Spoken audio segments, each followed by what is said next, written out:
Hello hi everyone. I am Ambuj Kumar और आज हम लोग लेक्चर 2 से आगे लेक्चर 3 की ओर बढ़ रहे हैं। लेक्चर 2 में हम लोग पढ़ा था एटम एंड मॉलिक्यूल के केमिकल कम्बिनेशन से आगे पढ़ा था और केमिकल कम्बिनेशन का जितने भी लॉ ऑफ केमिकल कम्बिनेशन थे सारे पढ़ लिए थे। First law of conservation of mass, law of constant proportion और लॉ ऑफ मल्टीपल प्रोपोर्शन हम लोग पढ़ लिए थे। अब हम लोग पढ़ने जा रहे थे लॉ ऑफ मल्टीपल प्रोपोर्शन से आगे डाल्टन एटॉमिक थ्योरी। उसमें हम बताए थे क्या कि अभी तक जितने भी साइंटिस्ट थे या फिलोसफर थे एटम के बारे में सिर्फ इतना ही बताया था कि जो एटम है किसी भी मैटर का सबसे स्मॉलेस्ट पार्टिकल होता है और उससे हम लोग आगे बढ़ रहे थे और डाल्टन के बारे में हम लोग जान रहे थे कि डाल्टन ने क्या बताया। डाल्टन एटॉमिक थ्योरी में यही बताया कि जितने भी एटम होते हैं वह बहुत ही स्मॉलेस्ट होते हैं विथ रिस्पेक्ट टू मैटर। और मैटर के बारे में क्या कहा कि जितने भी मैटर होते हैं वह छोटे छोटे पार्टिकल से मिलकर के बने होते हैं और वह सबसे छोटा पार्टिकल एटम कहलाता है। और एटम के बारे में एक और बात बताया कि एटम को फर्दर हम लोग डिवाइड नहीं कर सकते हैं। क्यों? क्योंकि मैटर के तोड़ने पर जो सबसे स्मॉलेस्ट पार्टिकल होगा वह एटम होगा और उसके बाद मैटर टूटना बंद हो जाएगा। यानी मैटर का जो सबसे स्मॉलेस्ट पार्टिकल होगा एटम और उसके बाद एटम को हम लोग फर्दर तोड़ नहीं सकते हैं। मतलब इतना हम लोग समझ लिए थे। अब आगे हम लोग चलते हैं डाल्टन्स एटॉमिक थ्योरी में। Dalton's atomic theory, Dalton's atomic theory, Dalton atomic theory हम लोग क्या पढ़े थे? फर्स्ट हम लोग पढ़ लिए थे कि all matters are made up of very small particle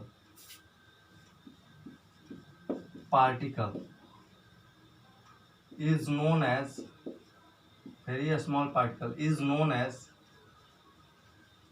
as atom। फिर उसने क्या बताया? सेकेंड बताया कि all atoms of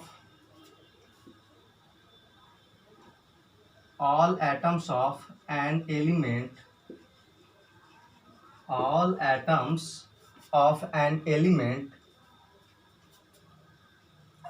is indivisible,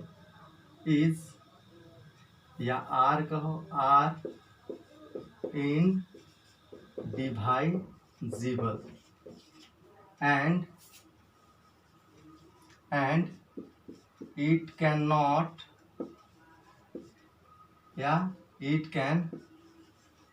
neither created nor destroyed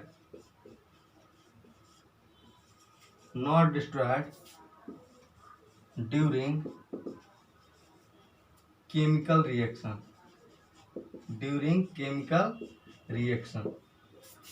तो हम लोग पढ़ लिए थे, इसके बारे में हम लोग जान लिए थे कि all matters are made up of very small particle is known as atom. मतलब जितने भी मैटर होते हैं वह बहुत सारे छोटे पार्टिकल से मिलकर के बने हुए होते हैं जिसको हम लोग क्या कहते हैं? एटम कहते हैं। इसके बाद उसने क्या बताया कि जो एलिमेंट है, एलिमेंट का जो सबसे स्मॉलेस्ट पार्टिकल होता है एटम होता है वह इनडिवाइजिबल है, यानी एटम को फिर फर्दर हम लोग डिवाइड नहीं कर सकते हैं। और उसने क्या बताया कि एटम को किसी भी केमिकल रिएक्शन के दौरान ना तो डिस्ट्रॉय कर सकते हैं और ना ही उसको क्रिएट कर सकते हैं। जरा समझो, मान लो कि हमारे इर्द गिर्द जितने भी मैटर दिख रहे हैं, क्या हमने उस मैटर को बनाया है? नहीं, यह बाय गॉड कहो या बाय नेचर यह बना हुआ है। तो इसने कोई लॉजिक नहीं था, कोई इसका एक्सपेरिमेंट नहीं था, यह जो सोचा वही बता दिया था। तो उसने क्या बताया कि जितने भी एटम होते हैं वह क्या होता है, केमिकल रिएक्शन के दौरान एटम को ना तो बना सकते हैं और ना ही एटम का विनाश कर सकते हैं। तो यह था डाल्टन्स का सेकेंड थ्योरी। और थर्ड क्या था, थर्ड था all atoms of same elements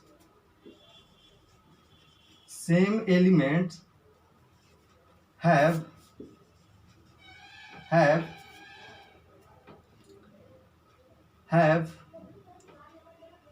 same shape, size and mass।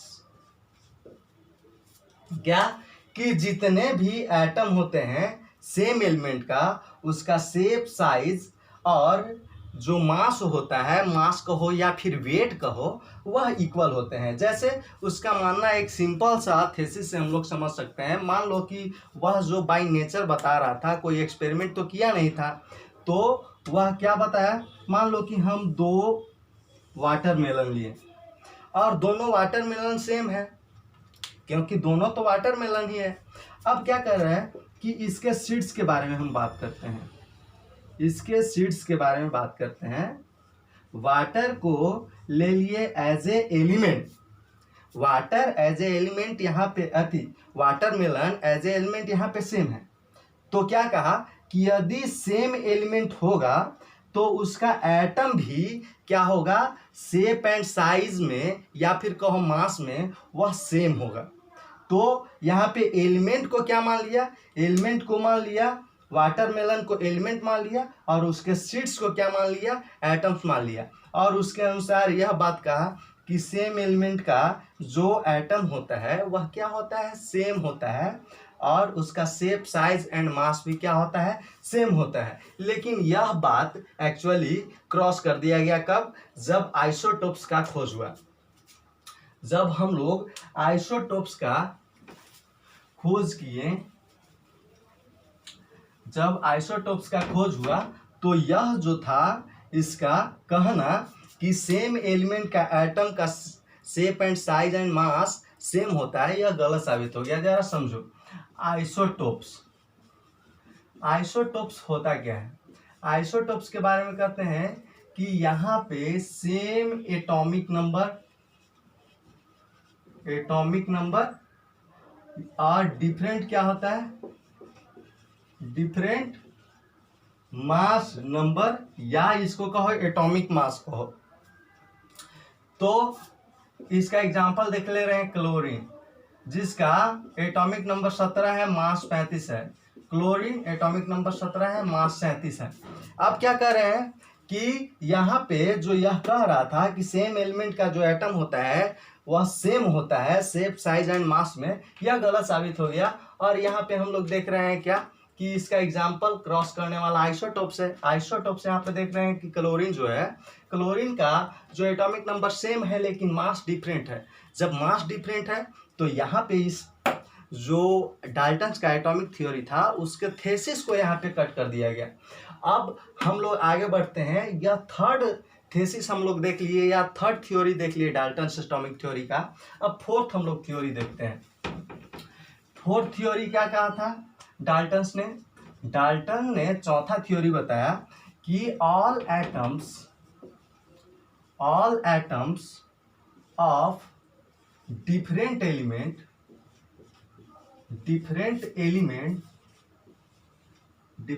Elements have different shape, size and mass। मास कहो या इसी को हम लोग कहेंगे वेट। हालांकि मास और वेट दोनों डिफरेंट है लेकिन एक स्मॉल पार्टिकल के लिए मास और वेट दोनों एक ही होता है। ठीक, तो अब हम लोग बात कर रहे हैं फोर्थ थ्योरी में। तो फोर्थ थ्योरी क्या कर रहा है कि जितने भी एटम डिफरेंट यदि एलिमेंट लेते हैं तो उसका जो भी एटम होगा उसका मास, शेप, साइज वह डिफरेंट होगा। जरा इसको हम लोग नेचुरल अपने इन्फॉर्मेंट के अनुसार इसको समझते हैं। क्यों? क्योंकि डाल्टन ने जो थ्योरी दिया था वह कोई एक्सपेरिमेंट के आधार पे नहीं दिया था। मान लो कि एक हम वाटरमेलन लेते हैं और एक हम मैंगो लेते हैं। अब दोनों के सीड्स के बारे में बात करें तो दोनों के सीड्स का जो साइज है वह डिफरेंट है।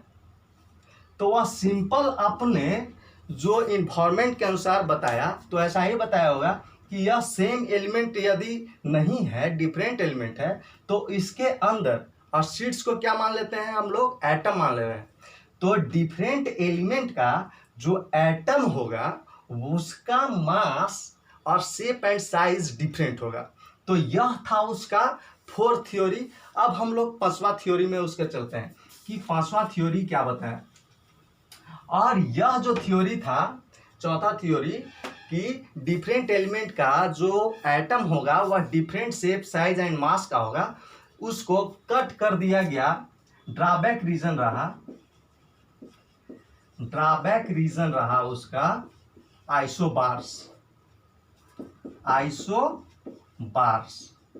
आइसोबार्स क्या होता है जरा समझ लेते हैं कि आइसोबार्स क्या होता है। तो आइसोबार्स के बारे में कहते हैं क्या कि यदि एटॉमिक नंबर डिफरेंट हो,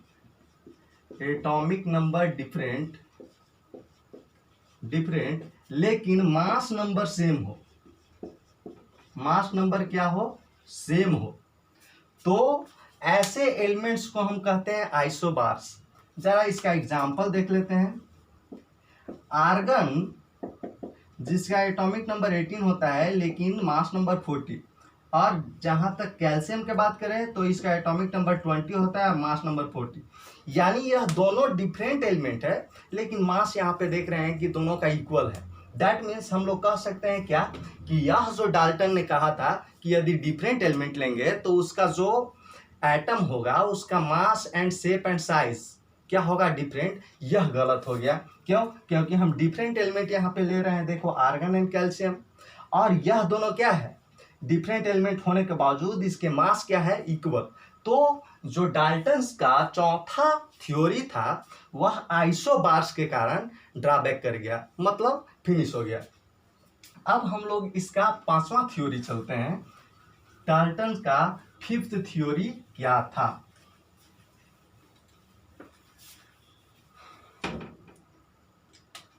डाल्टन का पांचवा थ्योरी, इसने क्या किया था कि केमिकल कॉम्बिनेशन जो कि एंटोनी एल लेवोजियर द्वारा दिया गया था उसके एक थेसिस को चुराया, या कहो कि उसके बुक जो केमिकल साइंसेस दी गई थी उस बुक को यह पढ़ा होगा और वहीं से यह कंटेंट को लिखा, और हूबहू उसी बात को इसने अपने इस थ्योरी में दोहरा दिया।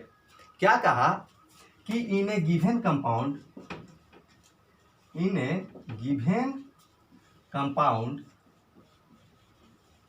the nature of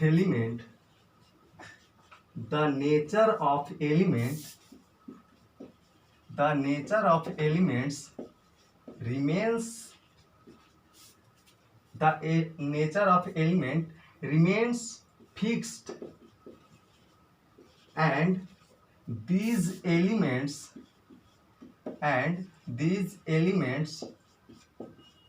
combined together in fixed ratio by mass। यानी जो एंटोनी एल लेवोजियर ने लॉ ऑफ कांस्टेंट प्रोपोर्शन में बताया था उसी बात को इसने अपने थ्योरी में लिखा था। मतलब यह हम लोग साफ कह सकते हैं कि केमिकल साइंसेज में जो केमिकल कॉम्बिनेशन का लॉ दिया था वहां से यह चुराया हुआ लगता है। और इसमें यह बताया क्या?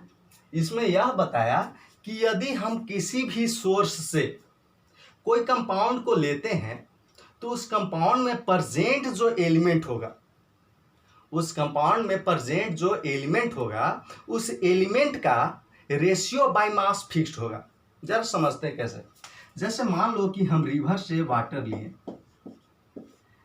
वाटर लिए जिसका फार्मूला होगा H2O।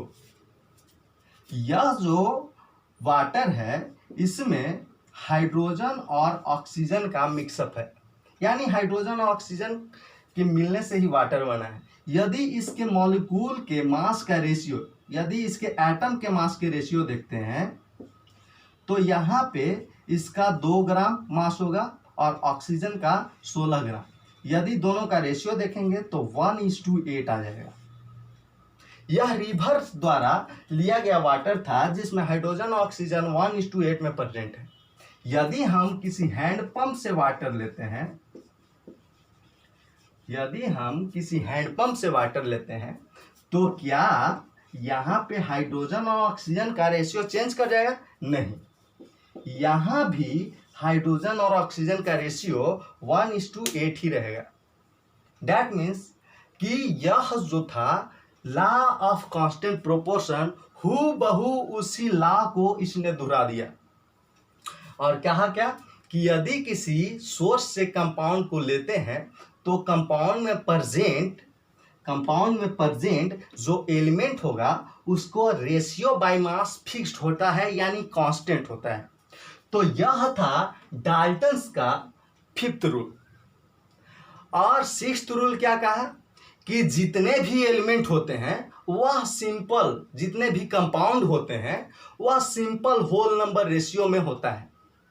क्या कहा कि जितने भी कंपाउंड होते हैं वह सिंपल होल नंबर रेशियो में होता है। लेकिन यह थ्योरी भी उसका फेल कर गया। कब? क्योंकि उसने जनरली जिस समय वह यह थ्योरी दिया था उस समय बहुत बड़ा बड़ा कंपाउंड का फॉर्मेशन हुआ नहीं था। ना ऑर्गेनिक कंपाउंड का फॉर्मेशन था, ना इनऑर्गेनिक कंपाउंड का उतना ज़्यादा फॉर्मेशन था। तो उसने जो भी देखा अपने इर्द गिर्द छोटा कंपाउंड, तो उसका देखा कि जितने भी छोटा कंपाउंड है उसमें प्रेजेंट जितने भी एलिमेंट दिख रहे हैं उस एलिमेंट का रेशियो यदि निकाला तो वह सिंपल होल नंबर रेशियो में था। लेकिन यह जो था यह भी थ्योरी उसका ड्रॉबैक कर गया। ड्रॉबैक करने का रीजन था शुगर का खोज, शुगर का प्रिपरेशन का हुआ लेबोरेटरी में जब शुगर बनाया गया हुआ, या फिर जो हमारा शुगर है उसका फॉर्मूला देखा होगा, जब पता चला होगा तो इसका होता है C12H22O11 इसका फॉर्मूला होता है। और वह जनरली कहा था कि जैसे मान लो कि H2O का हम देख रहे हैं तो हाइड्रोजन और ऑक्सीजन यह सिंपली 2:1 रेशियो में प्रेजेंट होता है, या इसके मास का रेशियो कहें तो 1:8 रेशियो, यह सिंपल होल नंबर रेशियो है। लेकिन यदि हम बात करें यहाँ पे शुगर में तो कार्बन, हाइड्रोजन और ऑक्सीजन का रेशियो 12:22:11 है, जो कि यह सिंपल होल नंबर रेशियो नहीं है। तो 6th जो थ्योरी था डाल्टन्स का वह भी ड्रॉबैक कर गया। यानी कहने का मतलब यह है कि डाल्टन नहीं पहला ऐसा व्यक्ति था जो एटम के बारे में अपना मत रखना शुरू किया, इसलिए डाल्टन के थ्योरी को पढ़ते हैं। ऐसा नहीं कि डाल्टन ने जो भी थ्योरी दिया वह एकदम करेक्ट था। सारे उसके जितने भी थ्योरी थे वह सारे फेल कर गए। वही थ्योरी डाल्टन का थ्योरी में सही हुआ जो उसने केमिकल कॉम्बिनेशन से लिया था या फिर वैसा प्रतीत हो रहा था। तो यह था डाल्टन एटॉमिक थ्योरी। अब हम लोग इससे आगे नेक्स्ट लेक्चर में हम लोग पढ़ेंगे कि एटम का एक्चुअल डिफिनेशन क्या होता है। तब तक के लिए बाय।